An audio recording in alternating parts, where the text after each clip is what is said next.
The Vengeance weapons were Nazi Germany's attempt at strategic bombardment, with the most infamous being the V-2 supersonic rocket, the world's first long-range ballistic missile. Developed by Wernher von Braun, the V-2 was a liquid-fueled rocket capable of hitting London from occupied Europe at 3,500 miles per hour, making it unstoppable.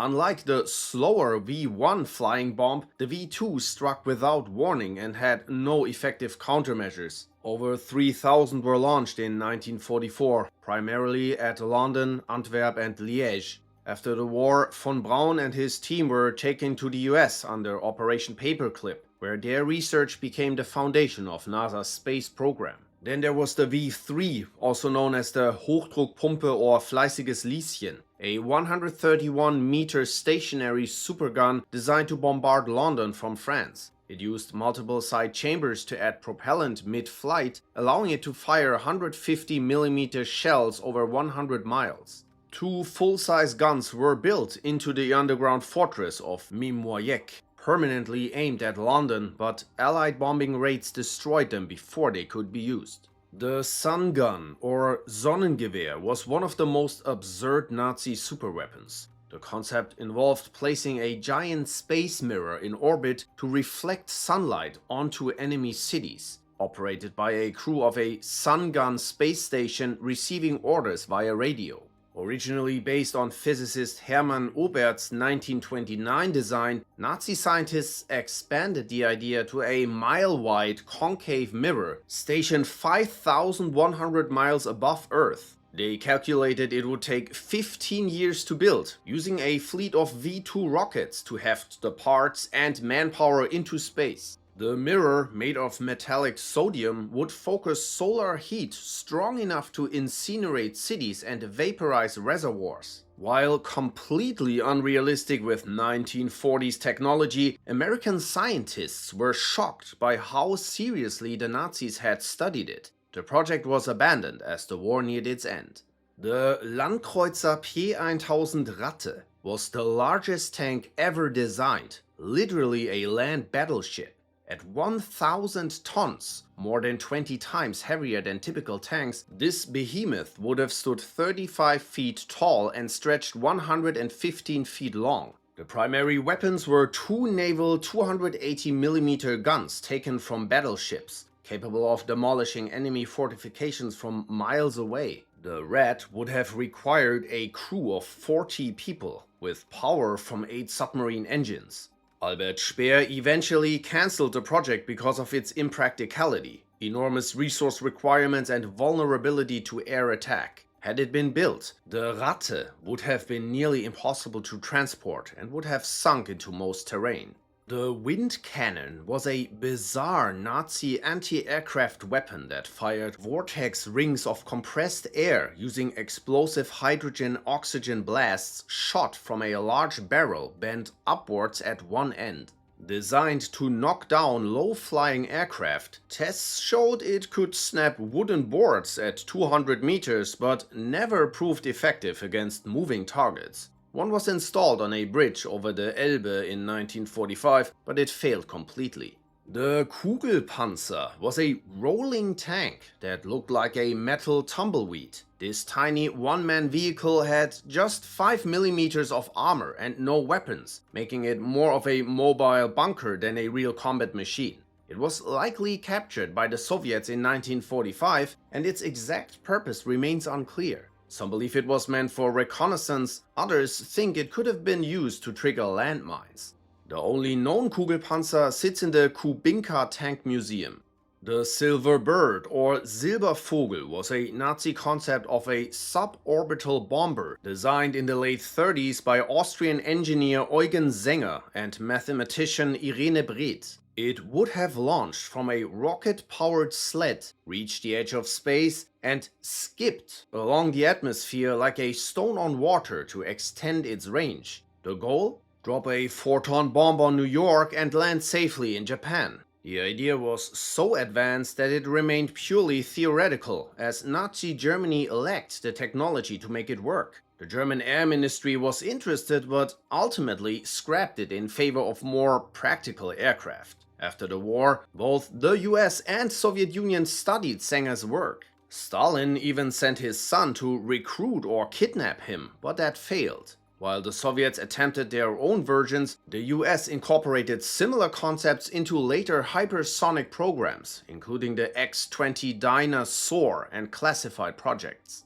The Messerschmitt Jets were the world's first operational jet-powered fighters and the only ones to see air-to-air combat in World War II. The most famous one was the Schwalbe, a twin-engine jet that could outrun any Allied aircraft by 100 miles per hour. It was a technological marvel with sleek aerodynamics and devastating firepower, shocking Allied pilots when it entered combat in 1944. However, Hitler delayed its deployment by insisting it could be converted into a bomber, and production issues meant only 300 saw combat. Had it been deployed earlier and in greater numbers, it could have seriously challenged Allied air superiority.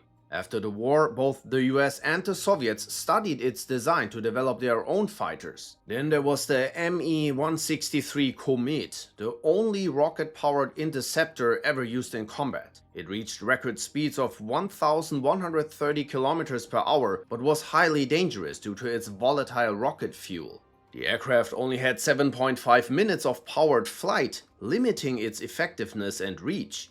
Many pilots died in training due to the unstable fuel, which was not only explosive but also highly corrosive. If it leaked, it literally dissolved the pilots. No other nation ever put the Me-163 into operational use. Nazi flying saucers. Among the strangest Nazi weapon concepts were disc-shaped aircraft, often called flying saucers. One was Rudolf Schriever's Flugkreisel, a 15-meter wide craft commissioned by the SS, featuring 3 impulse jets mounted on an internal rotor. Another was Viktor Schauberger's Repulsine, which attempted to generate thrust without conventional combustion using a vacuum effect instead of propulsion. While no evidence suggests they ever flew, these bizarre projects have fueled decades of conspiracy theories about Nazi UFOs. The Horten 229, designed by the Horten brothers in 1943, allegedly was one of the world's first stealth aircraft. This jet-powered flying wing bomber featured radar-absorbing materials, and its shape made it harder to detect on radar.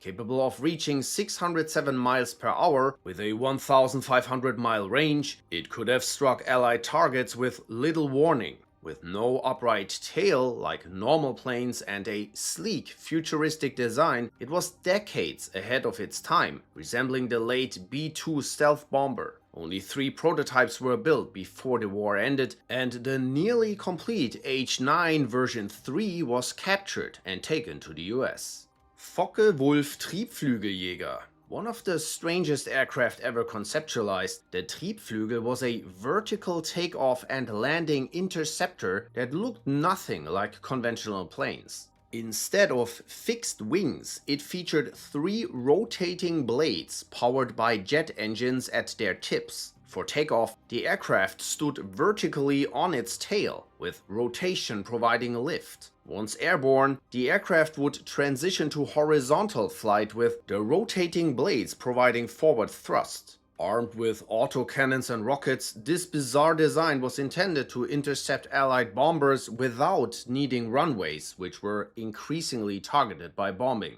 Though never built, it had reached wind tunnel testing when the Allies found it. The Fritz X Bomb was the world's first operational precision-guided weapon, a radio-controlled glide bomb that revolutionized aerial warfare. Dropped from a bomber, an operator would guide a 3,500-pound armor-piercing bomb to its target using a joystick and radio signals. With remarkable accuracy for the era, the Fritz bomb could strike moving ships from altitudes of up to 6,000 meters, well beyond anti-aircraft range. Its effectiveness was demonstrated when German aircraft sank the Italian battleship Roma with 2 hits in 1943, despite the ship traveling at high speed and maneuvering evasively. The Goliath Mine was an unmanned demolition vehicle, controlled by a joystick via trailing wires of up to 650 meters. it carried 100 kilograms of TNT to blow up enemy bunkers, bridges, or troops. Weighing around 400 kilograms, it was slow and fragile. Its thin armor easily pierced by bullets. Over 7,000 were built, seeing action at Normandy in 1944, though many failed due to cut wires or artillery. Costing far less than a tank, it pioneered remote warfare concepts despite its flaws. The Krummlauf was a bent barrel attachment for the STG-44 rifle. It came in a 30-degree version to shoot around corners and obstacles, and a 90-degree version for shooting from inside a tank, mounted with a set of mirrors. US tests showed it was a dud. Bullets snapped mid-flight, slashing range to a measly 100 meters, and the barrel shattered after 300 rounds. The Taifun Missile was the first ground-to-air missile designed to defend German cities from Allied bombers. It was a simple 2-meter steel tube driven by a liquid-fueled engine reaching over 6 miles in 14 seconds. Germany planned to produce over 1 million by 1945, which would have created an impenetrable defensive shield over German airspace. The Taifun missile laid the groundwork for modern surface-to-air missiles.